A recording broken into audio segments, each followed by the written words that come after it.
Now, on this day, that power is to be tested. The mortal Kratos seeks to destroy all that I have wrought. Brothers, put aside the petty grievances that have splintered us for so long. We will unite. We will stand together. And I will wipe out this plague.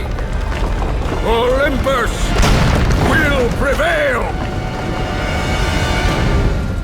What's going on, everybody? Avik from Gaming Ahead, and today we are reviewing God of War 3, which is the best action-adventure game I have played ever.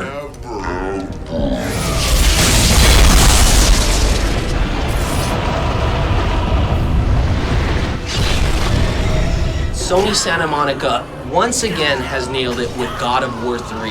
All they did, literally, was sit down and say, how can we make this game as original, as epic, and as monumental as possible? And that's what they did.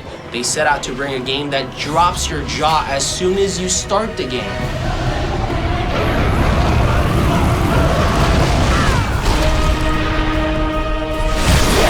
Game starts off with a climactic intro. I mean, this intro seems like it could be the ending for a game, and you'd just be like, awesome.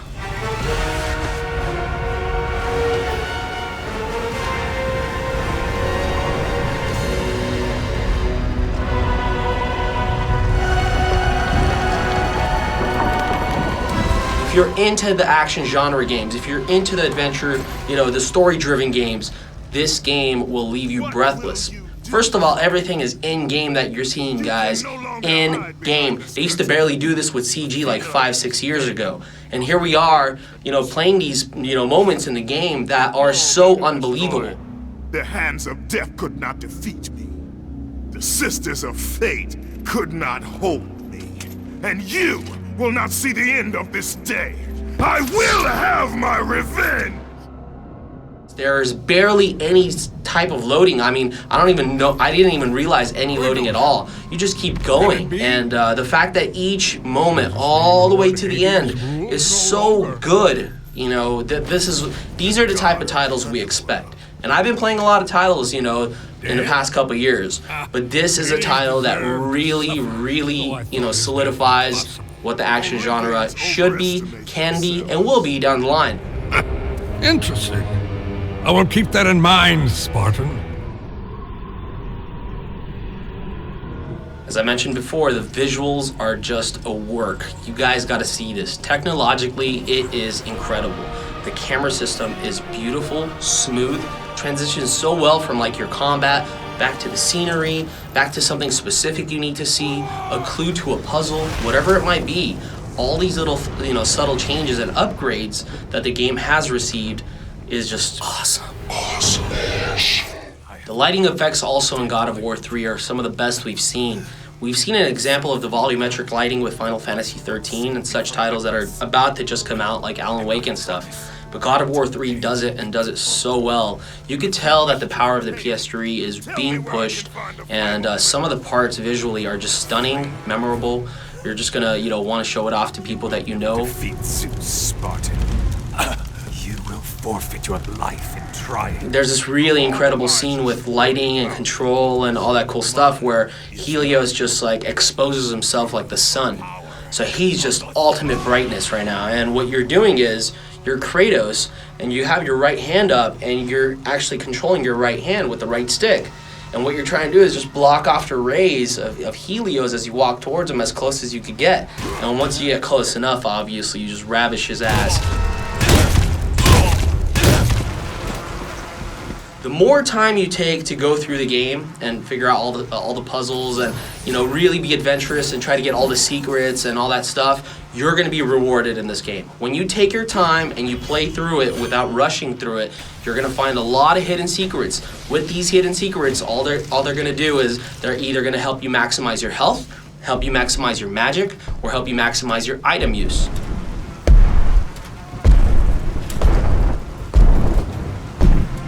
Hello, brother. This is not between us, Hercules. Now, you get to play as Kratos, and by now, if you don't know who Kratos is, you're really not a gamer. Kratos is the most badass character ever made in the history of video games. He doesn't have one damn cheesy line in all 3 games. Second of all, he just does not care who he's coming across. He's been betrayed.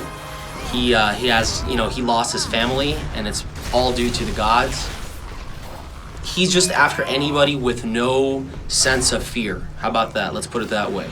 He actually embeds fear into his enemies, no matter who they are. The gods you face, the titans. And it's funny because you're probably one of the smallest characters compared to the rest of the, you know, the enemies that you're going to be battling and facing against. However, you're soon going to, you know, notice that Kratos doesn't take crap from nobody. He's going to break through everybody.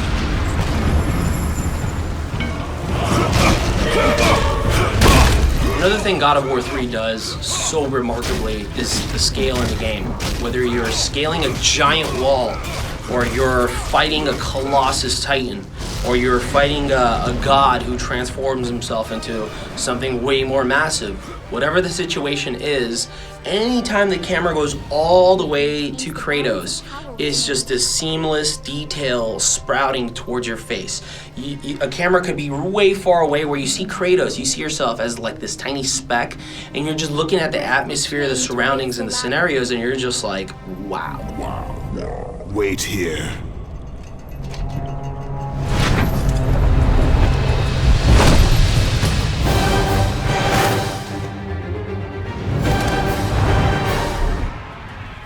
God of War 3 also has some sweet puzzles.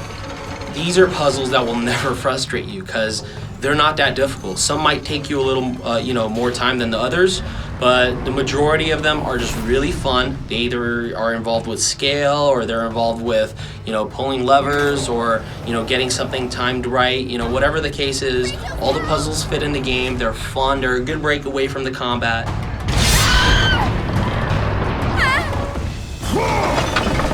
Thumbs up to the weaponry. I think God of War really was in need of some more weapons because the chains do get, you know, a little old over time, even though they're the most badass weapons there are. Ultimately, you know, a new set of weapons, you know, the bow and arrow and all sorts of new magics like summoning enemies and such that they included in the game are a huge thumbs up. Every single weapon in the game has its purpose, has its use. And you don't just get them out of nowhere. You're actually defeating certain bosses to get them. And that's another thing that I like, that a lot of these enemies that you face have a purpose. There's always something you're taking from them and taking along with you on the adventure to help you complete your storyline.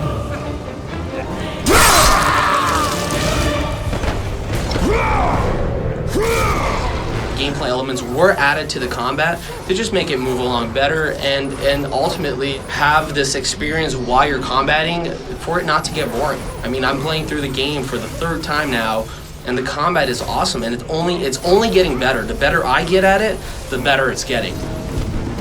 There's a lot of platforming elements, from climbing walls, scaling walls, to using your chains as ropes to swing and fly and all sorts of crazy stuff. It's really platforming done right, not tedious, and just a great part of the game. There is so much fucking blood in this game. A lot of violence, a lot of blood, a whole lot of bone breaking, and a whole lot of deaths.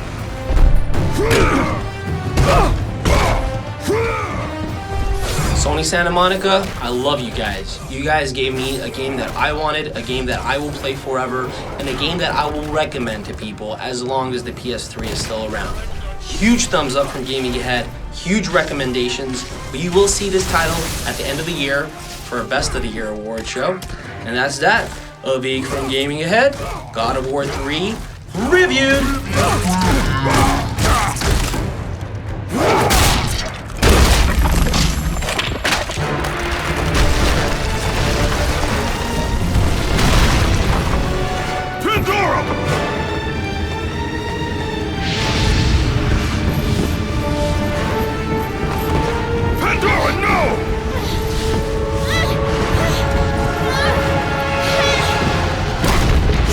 Kratos! Do not let her into the flame! This is what I am meant to do! You know that! Please! Don't listen to her, Kratos. For once in your pathetic life. Don't fail. Don't fail her like you failed your family.